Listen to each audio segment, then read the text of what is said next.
एक ऐसी सोच जो बदल देगी आपका भविष्य, एक ऐसा सपना जो देगा आपको नई पहचान।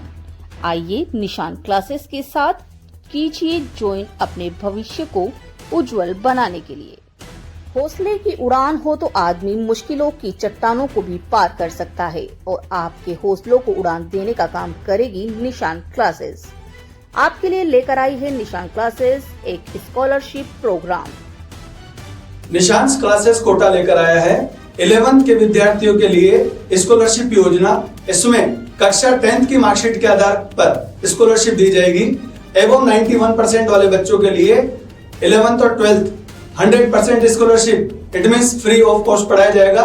और 81 से 90% बच्चों के लिए फीस का 50% ऑफ रखा गया है और 70 to 80% बच्चों के लिए 2 year minimum package, fees minimum package रखा गया है। और इस वर्ष निशान क्लासेस कोटा लेकर आया है गवर्नमेंट स्कूल के प्रथम रैंकर विद्यार्थी के लिए निशान शिक्षा समर्थ योजना, जिसमें 11th और 12th की पढ़ाई बिल्कुल निःशुल्क करवाई जाएगी। तो जुड़िए साइंस, आर्ट्स, एग्रीकल्चर के विद्यार्थी निशान क्लासेस कोटा से और अपने सपनों को साकार कीजिए। रामगढ़ की राजकीय पीसीबी स्कूल में एबीवीपी के 77वां स्थापना दिवस मनाया गया। इस अवसर पर कार्यक्रम के मुख्य अतिथि सिद्धिपीठ सालासर बालाजी धाम के पुजारी लक्ष्मी नारायण जी रहे। यह शिक्षा का मंदिर है, इसे साफ सुथरा रखें। इस दौरान उन्होंने एबीवीपी के द्वारा किए जा रहे कार्यों की प्रशंसा करते हुए परिषद द्वारा ज्ञान के मंदिर में पेड़ पौधे लगाए जाएं, ये भी कहा। साथ ही रक्तदान शिविर भी लगाकर सामाजिक कार्य किया जा रहा है। इसके लिए भी एबीवीपी के कार्यकर्ताओं की प्रशंसा के पात्र हैं। इस अवसर पर उन्होंने छात्र छात्राओं को नशे की प्रवृत्ति से दूर रहने की अपील की। सुजानगढ़ से संवाददाता शैलेंद्र लाटा की खास रिपोर्ट। उन्होंने जिला स्तरीय नृत्य प्रतियोगिता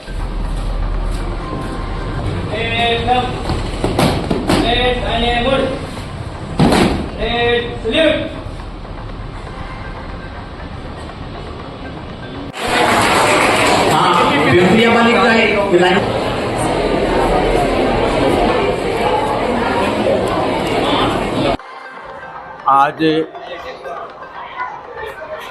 अखिल भारतीय विद्यार्थी परिषद का 77वां ईयर कंप्लीट हो रहा है। उसके अंदर जब ये इसकी स्थापना हुई थी तो हमारा जन्म भी नहीं हुआ था, लेकिन जब हम बड़े हुए तो इस अखिल भारतीय विद्यार्थी परिषद को छोटे से स्वरूप में देखते थे जब हम पढ़ते थे। आज इसका विशाल स्वरूप जो विश्व पटल पे ये 1 नंबर पे आज विद्यार्थी परिषद के जो इसका कार्य चल रहा है, ये देख करके बहुत ही अत्यंत खुशी होती है। जो बचपन में हम लोगों ने कभी ये रखा था, सोचा था, उसको पूर्ण होता हुआ देख करके हम बहुत ही अंदर से गर्व का महसूस करते हैं। लेकिन एक कुछ बातें हैं जो अभी गुरुजी ने भी बताई। आज इस 77वें साल के ऊपर, क्योंकि लगभग 58 साल हमें चुनाव लड़ते हुए भी हो गए, अखिल भारतीय विद्यार्थी परिषद को 67 में ये चुनाव के प्रक्रिया में भी आ गई थी।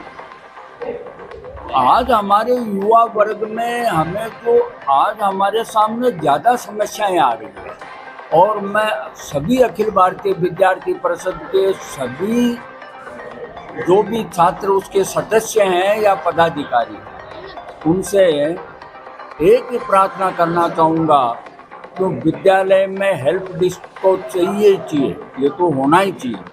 और उसके अलावा हमारे विद्यालयों में जो नशा प्रवृत्ति का दौर जो धीरे धीरे हमारे अंदर कहर के रूप में फैलने लगा है, उसके लिए भी हमें सतर्कता के साथ में इसको रोकना बहुत ज़रूरी हो गया है।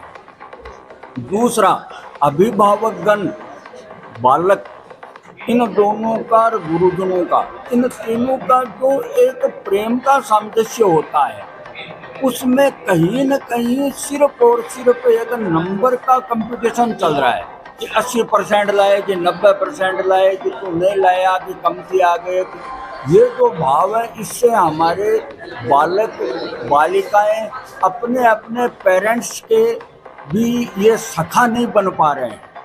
ये ऐसा लग रहा है कि जैसे घर पे जब बालक जाता है तो उसे ऐसा लगता है कि वो एक गुरुजन से तो आया है और अब एक बड़े भारी रिजल्ट के लिए या अपनी एक परीक्षा, रोज परीक्षा देने के लिए वो घर में घुस रहा है। आज क्या किया तूने, आज ऐसे कैसे किया। तो कहीं न कहीं इन सब को दूर करते हुए, और मैं बालक बालिकाओं से करबद्ध प्रार्थना करता हूं कि आप अपने पेरेंट्स को कभी भी अपना दुश्मन नहीं समझें। वो आपका कोई भी गलती है उसको सुधारने में वो सहयोग करेंगे। उनको कभी भी आप इस हिसाब से मत लो कि मेरी मम्मी को कैसे कहूँ, कि पापा को कैसे कहूँ, कि मेरे गुरुजन को कैसे कहूँ। आपकी बात उनको शेयर करेंगे तो आप जितने भी ये नशा वाले, ये वाले, कोई भी गड़बड़ करने वाले हैं, उनसे आप तो बचोगे ही, बाकी पूरे समाज को बचाओगे। धन्यवाद। जय श्री बालाजी।